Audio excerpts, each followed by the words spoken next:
Welcome to accounting school. আজকে আমরা institute of chartered accountants of বাংলাদেশের সার্টিফিকেট লেভেলের অ্যাকাউন্টিং সাবজেক্টের chapter 6 control accounts, errors and suspense accounts নিয়ে আলোচনা করব। এই চ্যাপ্টারটা 4টা টপিক কভার করে। একটা হচ্ছে control accounts, bank reconciliation, types of errors in accounting, correcting error. এর মধ্যে control account and types of errors in accounting যথাক্রমে চতুর্থ চ্যাপ্টারের যে ভিডিও এবং পঞ্চম চ্যাপ্টারের ভিডিওতে আমি আলোচনা করেছিলাম। আজকে আমরা ব্যাংক রিকনসিলিয়েশন এবং কারেক্টিং ইরর্স নিয়ে আলোচনা করব।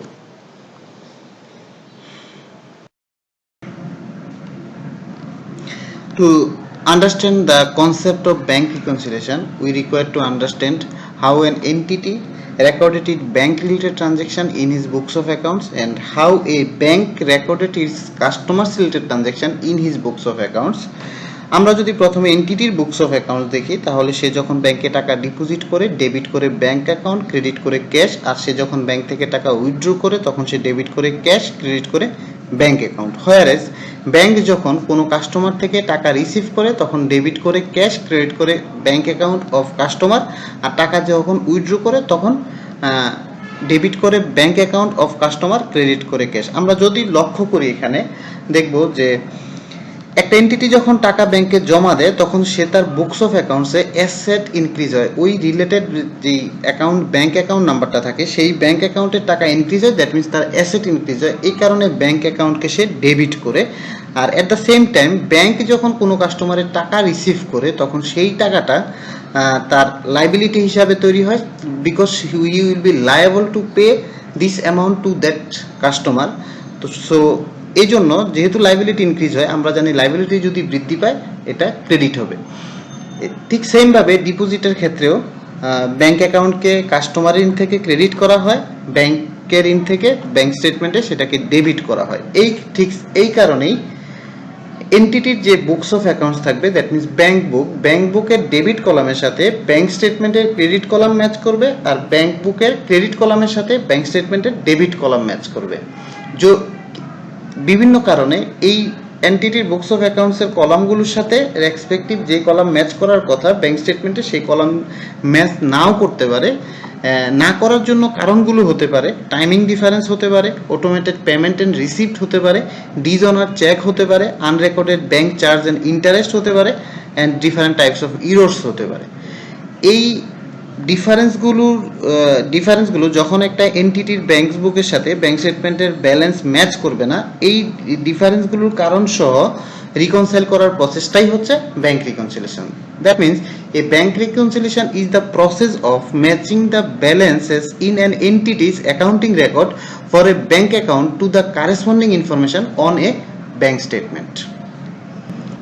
আমরা বিভিন্ন বইয়ে ব্যাংক রিকনসিলিয়েশন স্টেটমেন্ট বিভিন্নভাবে করতে দেখি। কোনো বইয়ে দেখা যায় যে কারেক্টেড ব্যাংক বুক না করেই সরাসরি ব্যাংক রিকনসিলিয়েশন স্টেটমেন্ট করে ফেলে, আবার কোনো বইয়ে কারেক্টেড ব্যাংক বুক করে দেন কারেক্টেড ব্যাংক বুকের ব্যালেন্সের উপর বেস করে ব্যাংক রিকনসিলিয়েশন স্টেটমেন্ট করে থাকে।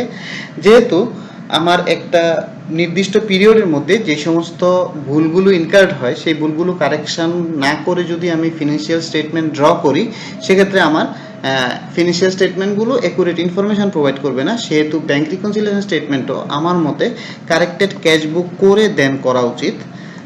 তো আমরাও কারেক্টেড ক্যাশ বুক করে দেন ব্যাংক রিকনসিলিয়েশন করব। তারপরে এই ব্যাংক রিকনসিলিয়েশন স্টেটমেন্টটা যখন করব সেটা দুইটা বেসিসে হতে পারে।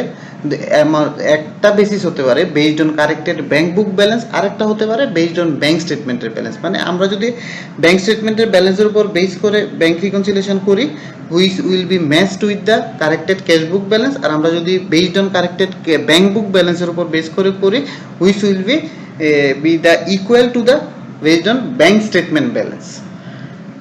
এখন আমরা একটু আগে যে ডিফারেন্সগুলো আলোচনা করেছিলাম, কি কি কারণে একটা এন্টিটির ব্যাংক স্টেটমেন্টের ব্যালেন্স এবং ব্যাংক বুকের ব্যালেন্স ডিফার করতে পারে, সেই ডিফারেন্সগুলোর উপর বেস করে আমরা কিভাবে রিকনসিলিয়েশন করব সেটা নিয়ে এখন আলোচনা করব।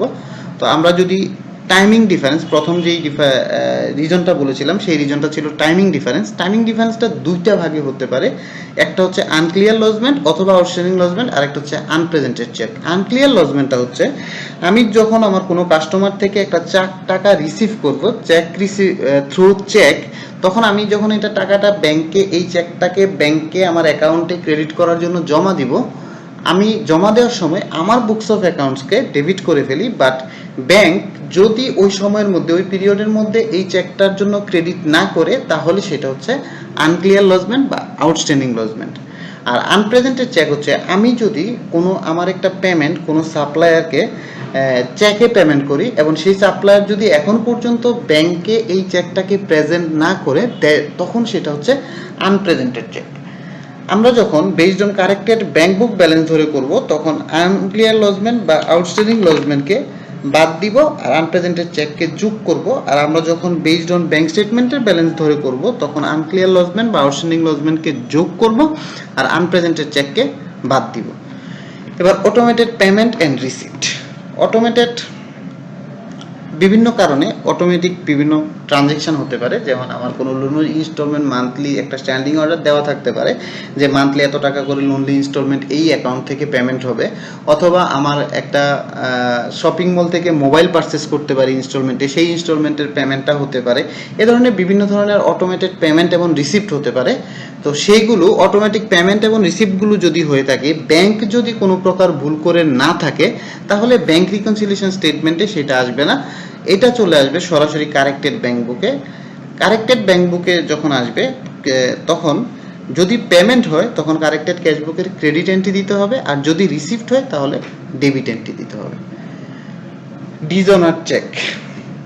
ডিজনার চেক আমি যখন কোনো কাস্টমারের চেক ব্যাংকে ডিপোজিট করব, ব্যাংকে ডিপোজিট করার পরে ব্যাংক যদি এটাকে অনার না করে কোনো কারণে, টাইমিংয়ের জন্য 6 মাস, আমরা জানি যে একটা চেকের মেয়াদ 6 মাস পর্যন্ত থাকে, বা যদি বাউন্স করে টাকা যদি না থাকে, যে এই কাস্টমারটা আমাকে চেক দিয়েছিল, তো সেই ক্ষেত্রে চেক ডিজনার হতে পারে। যদি চেক ডিজনার হয়, সেক্ষেত্রে ব্যাংকের এন্ড থেকে কোনো ভুল থাকে না, সুতরাং ব্যাংক স্টেটমেন্টের এখানে ব্যাংক রিকনসিলিয়েশন স্টেটমেন্টে কোনো প্রকার ইমপ্লিমেন্টেশন এই এন্ট্রির জন্য হবে না। শুধুমাত্র কারেক্টেড ব্যাংক বুক করার সময় আমার ডিজনার চেককে ক্রেডিট করে দিতে হবে, কারণ আমি যখন চেকটা ব্যাংকে ডিপোজিট করি, ডিপোজিট করার সময় আমি আমার ব্যাংক বুককে ডেবিট করে ফেলেছিলাম, জাস্ট ওইটার জন্য একটা কারেকশন এন্ট্রি দিব, আগে যেটা ডেবিট করে ফেলেছিলাম এইটাকে এখন ক্রেডিট করে দিব।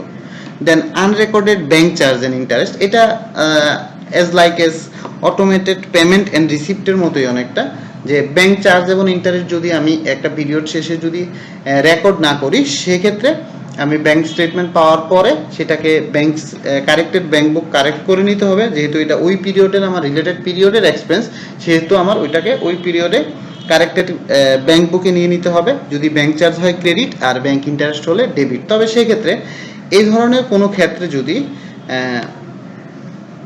ব্যাংক কোনো ভুল করে থাকে বা টাইমিং এর ডিফারেন্সের কারণে যদি কোনো ভুল হয়ে থাকে, যেমন আমার 30শে জুন পিরিয়ড পর্যন্ত আমি ব্যাংক রিকনসিলিয়েশন করতেছি, সেইটা যদি আমার 5 জুলাই গিয়ে আমার ব্যাংক ইন্টারেস্ট বা ব্যাংক চার্জটা যদি আমার ব্যাংকে চার্জ হয়, সেই ধরনের কোনো ভুল যদি হয়, তাহলে ব্যাংক রিকনসিলিয়েশন স্টেটমেন্টের এটার একটা ইমপ্লিকেশন থাকবে।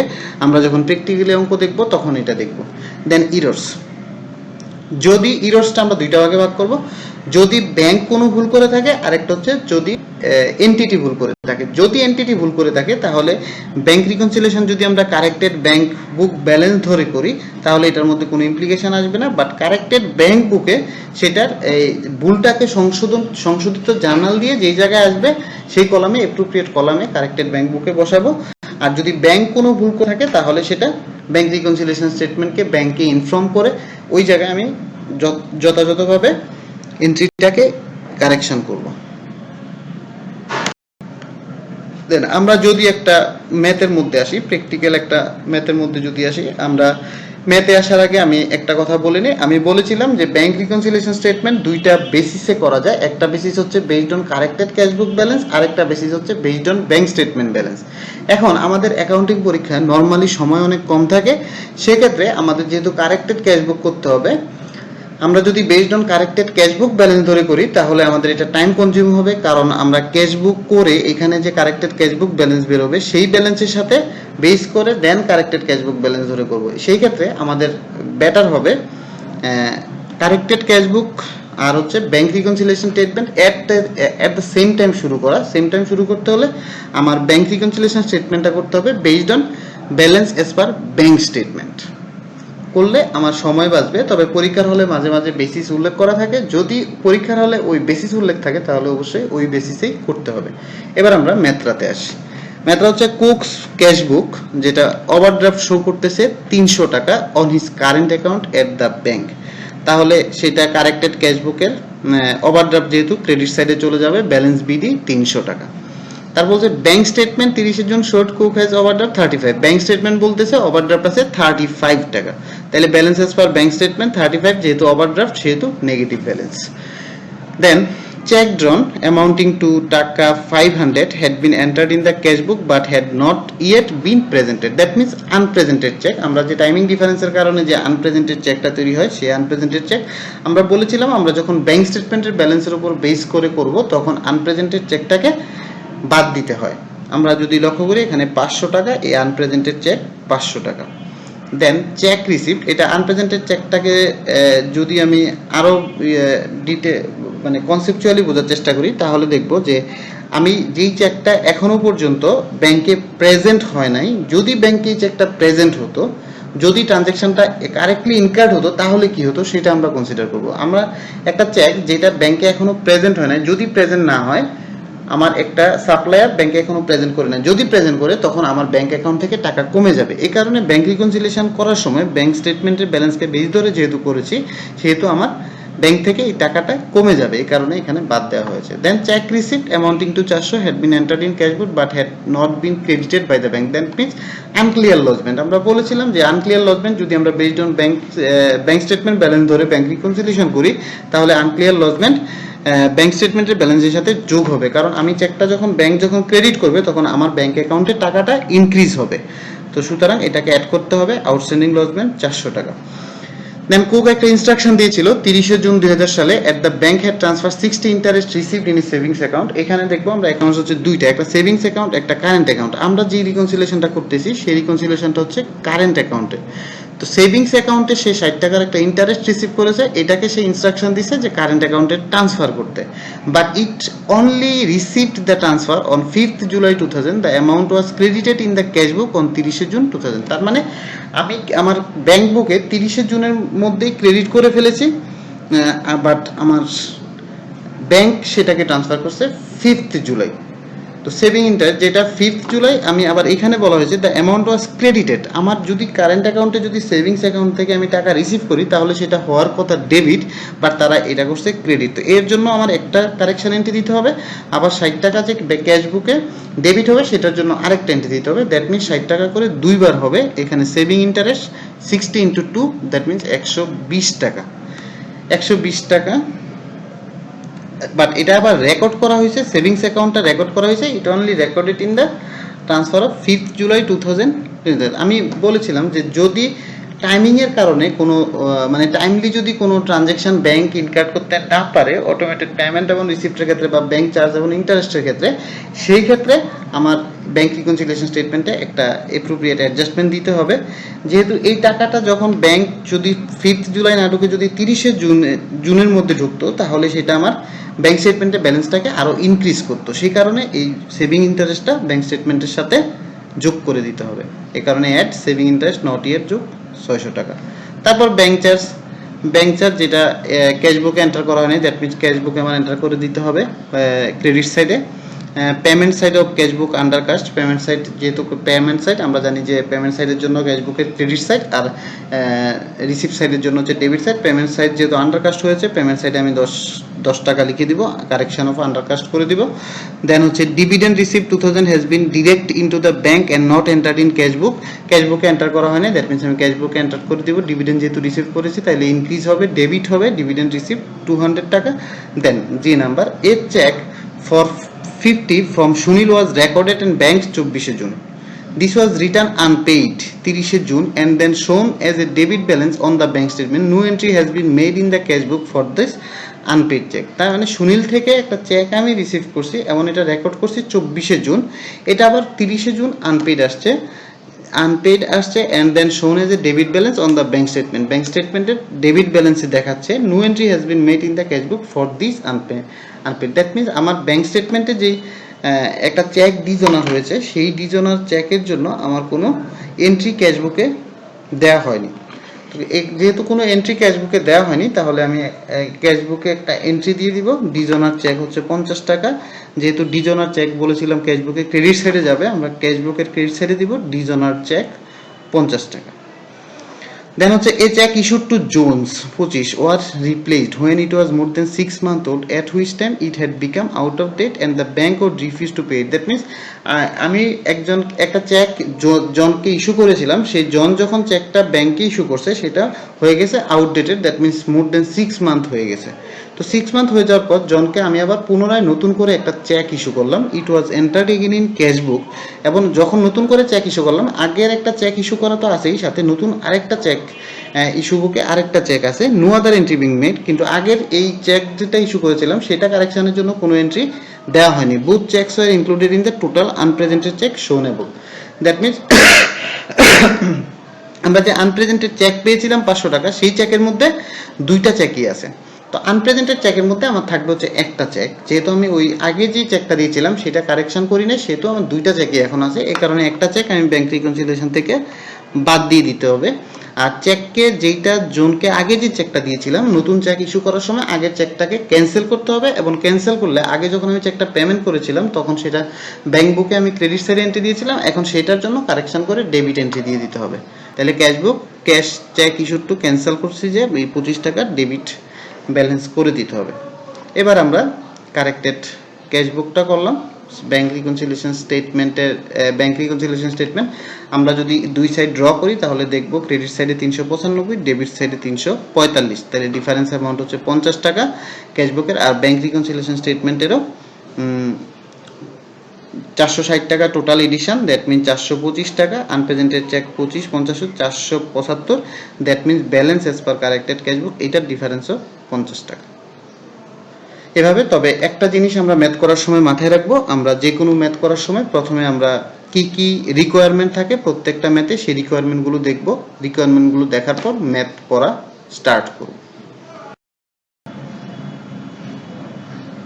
আমরা চ্যাপ্টার 5 এর ভিডিওতে যখন types of errors in accounting নিয়ে আলোচনা করেছিলাম তখন আমরা দেখেছিলাম যে অ্যাকাউন্টিং এ মূলত 5টা ইরর হতে পারে। একটা হচ্ছে ট্রান্সপোজিশন ইরর, একটা হচ্ছে error of omission, error of principles, errors of omission, compensating error. আমরা এখন এই 5টা ইররে কি ধরনের ভুল হতে পারে এবং সেই ভুলগুলোকে কিভাবে কারেকশন করব সেটা নিয়ে এখন আলোচনা করব। ট্রান্সপোজিশন ইরর্সের ক্ষেত্রে আমরা জানি যে যখন একটা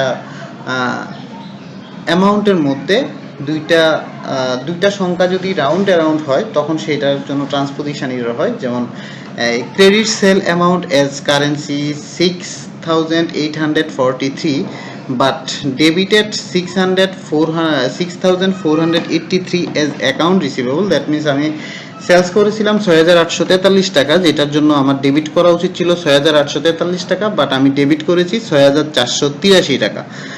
তো এই ধরনের দুইটা সংখ্যার মধ্যে যখন রাউন্ড অ্যারাউন্ড হয় তখন যেমন এখানে 84, এখানে আমি লিখছি 48, এই ধরনের যখন রাউন্ড অ্যারাউন্ড হয় সেই ধরনের ভুলগুলোকে বলে ট্রান্সপোজিশন ইরর। এই ভুলটাকে কারেকশন করার জন্য আমার সেলস অ্যাকাউন্ট ক্রেডিট সাইডে 6,843 it is correct, but account রিসিভেবলে 6,483 ইজ নট কারেক্ট। এটাকে এখন কারেক্ট করব।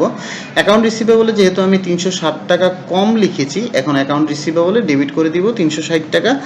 আর এইটার অন্য একটা সাইড যেটা ছিল সেলস অ্যাকাউন্টটা যেহেতু কারেক্ট ছিল, অন্য আরেকটা সাইড আমাদের এখন জানা নেই। আর সেই জন্য আমরা যখন সাসপেন্স অ্যাকাউন্ট নিয়ে ডিটেল আলোচনা করব তখন আমরা দেখব যে যদি কোনো একটা ট্রানজ্যাকশনের জন্য একটা সাইড আমার জানা না থাকে সেক্ষেত্রে ওই সাইডটাকে টেম্পোরারিলি সাসপেন্স অ্যাকাউন্ট দিয়ে লিখতে হয়। তো account receivable debit 360, suspense account credit 360 টাকা।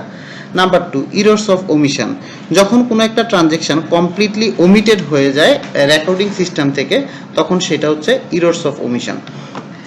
আমরা যদি এটার একটা एग्जांपल দেখি, payment to a supplier 250 omitted from the books of account। Books of account থেকে একটা সাপ্লায়ারকে 250 টাকা পেমেন্ট করেছিলাম, এটা টোটালি ওমিটেড হয়ে গেছে। যদি ওমিটেড হয়ে যায় তখন জাস্ট এক্স্যাক্টলি যেই ট্রানজ্যাকশনটা হওয়া উচিত ছিল ওই ট্রানজ্যাকশনটাই দিয়ে দিব।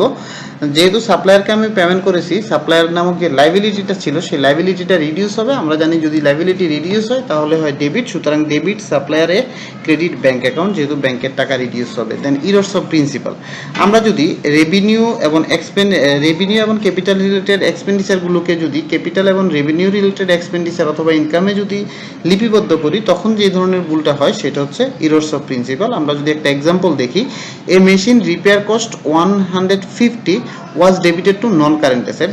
দ্যাট মিনস মেশিনের যে রিপেয়ার কস্ট থাকবে সেটা আমার রেভিনিউ এক্সপেন্ডিচার হওয়া উচিত, বাট আমি এটা non current asset, that means capital এক্সপেন্ডিচারে রেকর্ড করেছিলাম। তাহলে এটাকে এখন আমি কারেকশন করে দিব। এক্স্যাক্টলি হওয়া উচিত ছিল repair and maintenance cost which is debit 150, এখন আমরা রিপেয়ার অ্যান্ড মেইনটেনেন্স কস্টকে ডেবিট করে দিব। আর নন কারেন্ট অ্যাসেটকে তখন ডেবিট করা হয়েছিল, এখন নন কারেন্ট অ্যাসেটটাকে রিডিউস করে দিব। ক্রেডিট নন কারেন্ট অ্যাসেট 150 টাকা। Errors of commission, wages paid 500 debited to rent amount instead of wages account। Error of commission টা হচ্ছে লেজার অ্যাকাউন্ট রিলেটেড কোনো ভুল যদি হয় সেই ক্ষেত্রে সেটা errors of commission. That means আমি যেখানে রেন্ট অ্যাকাউন্টে ডেবিট ওয়াজেস যেই এক্সপেন্সটা ছিল সেই এক্সপেন্সটা ওয়াজেসে লিপিবদ্ধ না করে আমি রেন্ট অ্যাকাউন্টে লিপিবদ্ধ করেছিলাম। এখন এটা কারেক্ট করে দিব, ওয়াজেস অ্যাকাউন্ট ডেবিট করে দিব 500 টাকা, আর রেন্টে যেহেতু ক্রেডিট করেছিলাম ভুলবশত রেন্টটাকেও কারেকশন করে দিব। রেন্ট অ্যাকাউন্ট আগে ডেবিট করেছিলাম, এখন ক্রেডিট করে দিব, রেন্ট অ্যাকাউন্ট ক্রেডিট 500 টাকা।